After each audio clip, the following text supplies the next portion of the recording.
News bulletin में आपका स्वागत है। आइए जानते हैं बिहार की 30 फटाफट बड़ी खबरों को।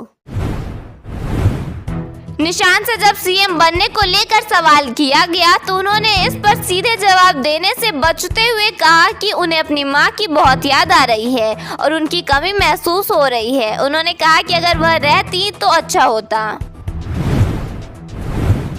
गोविंद देव जी मंदिर में विधायक मैथिली ठाकुर अचानक रोने लगी। उन्होंने कहा कि मंदिर में श्रद्धालुओं के भजन सुनकर वह भावुक हो गईं और खुद को रोक नहीं पाई। T20 वर्ल्ड कप मैच देखने को लेकर एक युवक की पीट कर हत्या कर दी गई। मृतक की मां ने बताया कि इंडिया का विकेट गिरने पर उसके बेटे ने शोर मचाया, जिसे देखकर लोगों को लगा कि वह खुश हो रहा है। हड़ताल पर गए सीओ और आरओ को लेकर डिप्टी सीएम विजय सिन्हा ने चेतावनी दी है। पटना में उन्होंने कहा कि अगर वे काम पर नहीं लौटे तो उनकी सेवा समाप्त कर दी जाएगी और अस्थायी बहाली का रास्ता भी खुला हुआ है। ईशान को जीत की बधाई देते हुए उनकी गर्लफ्रेंड ने उन्हें गले लगाया। इस दौरान क्रिकेटर ने अपनी बहन को याद किया जिनकी एक दिन पहले मौत हो गई थी। चिराग को बिहार का सीएम बनाने की मांग को लेकर बीजेपी ऑफिस के बाहर पोस्टर लगाए गए हैं। पोस्टर में लिखा गया है कि ना दंगा ना फसाद हो, बिहार का सीएम सिर्फ चिराग हो। पटना में राजेश राम ने कहा कि नीतीश कुमार को डिजिटल अरेस्ट किया गया है। उन्होंने आरोप लगाया कि बीजेपी दोस्ती करती है और पीछे से छुरा घोंपती है। साथ ही कहा कि अगला नंबर चंद्रबाबू नायडू का होगा। सीएम पद छोड़ने के बाद नीतीश कुमार लालू के पड़ोसी बनेंगे। उन्होंने 7 सर्कुलर रोड में खुद एक आलीशान बंगला बनवाया है, जिसके लॉन में कोलकाता की घास लगाई गई है। सुपौल में शादी से 3 दिन पहले दूल्हे को पुलिस ने गिरफ्तार कर लिया। आरोप है कि उसने होली के दिन रंग लगाने के बहाने एक नाबालिग से दुष्कर्म किया था। इस मामले में पंचायत के स्तर पर समझौते की कोशिश भी की गई।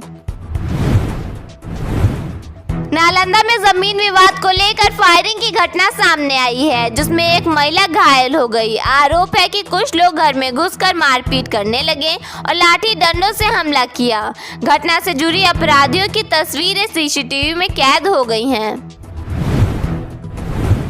मुजफ्फरपुर में एक शादी समारोह के दौरान हर्ष फायरिंग की घटना सामने आई है। इस मामले में वार्ड पार्षद के भाई पर आरोप लगा है। घटना का वीडियो भी सामने आया है, जिसके बाद थानाध्यक्ष को जांच के निर्देश दिए गए हैं।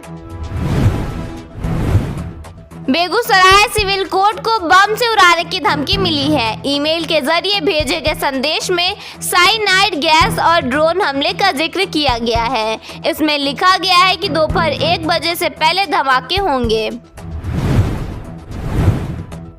पूर्णिया में भारत की जीत के बाद युवाओं ने ट्रैक्टर पर चढ़कर डांस किया। डीजे के साथ विजय जुलूस निकाला गया और क्रिकेट प्रेमियों ने आतिशबाजी कर खुशी मनाई।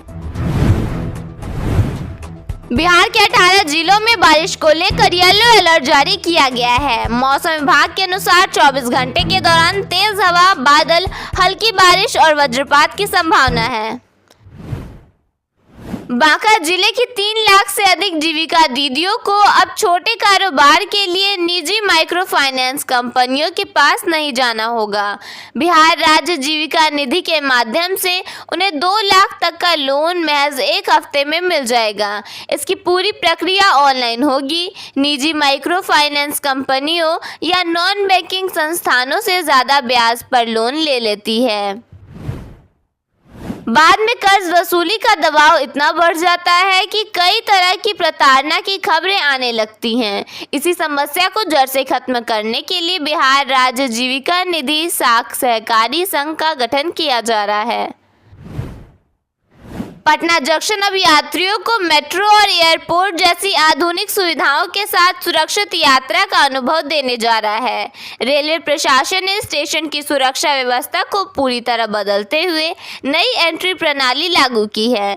नई व्यवस्था के तहत अब यात्रियों को स्टेशन में प्रवेश से पहले QR कोड, टिकट स्कैन कराना और सामान की स्कैनिंग करानी होगी। बिहार में बंद पड़ी चीनी मिलों और नई चीनी मिलों को खोला जाएगा।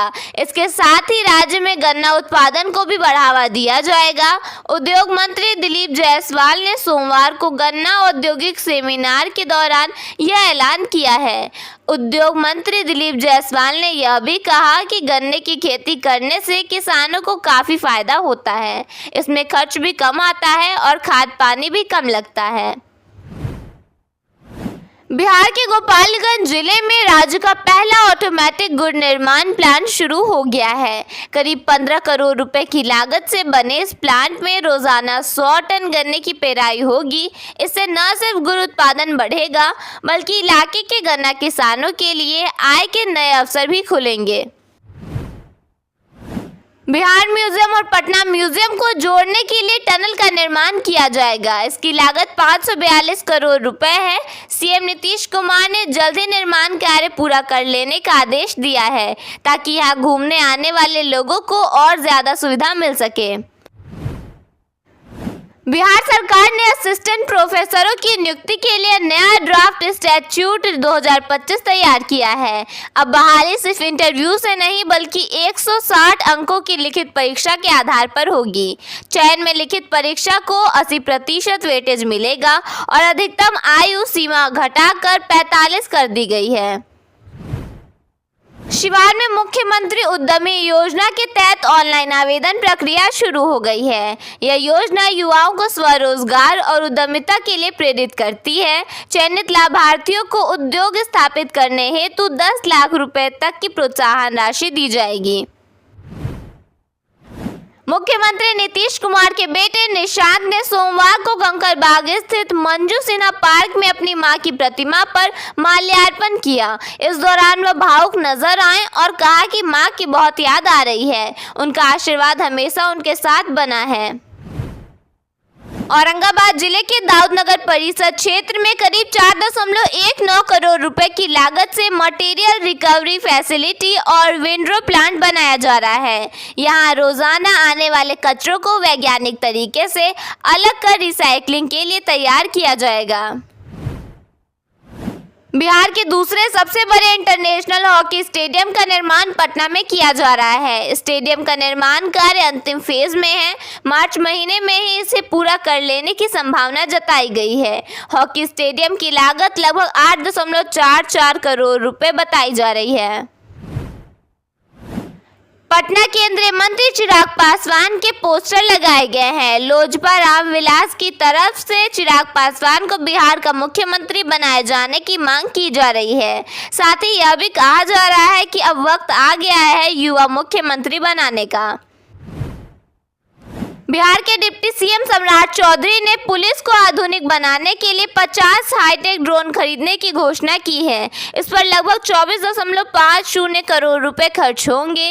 इन ड्रोनों का इस्तेमाल भीड़ नियंत्रण, अपराध निगरानी और दुर्गम इलाकों में हवाई पेट्रोलिंग के लिए किया जाएगा।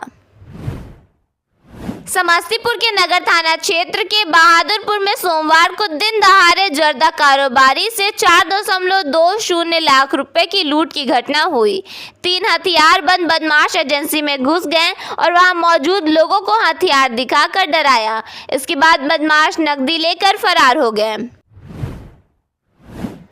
बिहार में प्रशासनिक व्यवस्था को बड़ा झटका लगा है। राज्य के सभी अंचलाधिकारी अनिश्चितकालीन हड़ताल पर चले गए हैं, जिससे अंचल कार्यालयों में कामकाज पूरी तरह ठप हो गया है। इसका सीधा असर जमीन सर्वे, चकबंदी और दाखिल खारिज जैसे जरूरी कामों पर पड़ रहा है। सीओ की हड़ताल का मुख्य कारण डीसीएलआर यानी भूमि सुधार उपसमाहर्ता के पद पर तैनाती का मुद्दा है। राजस्व सेवा संघ का आरोप है कि सरकार इस मामले में गंभीर नहीं है और लंबे समय से लंबित मांगों पर कोई ठोस कदम नहीं उठाया गया है। संघ का कहना है कि उच्च न्यायालय ने भी राजस्व सेवा के अधिकारियों को डीसीएलआर पद पर तैनात करने का निर्देश दिया था, लेकिन अब तक इस दिशा में कोई कार्रवाई नहीं हुई है।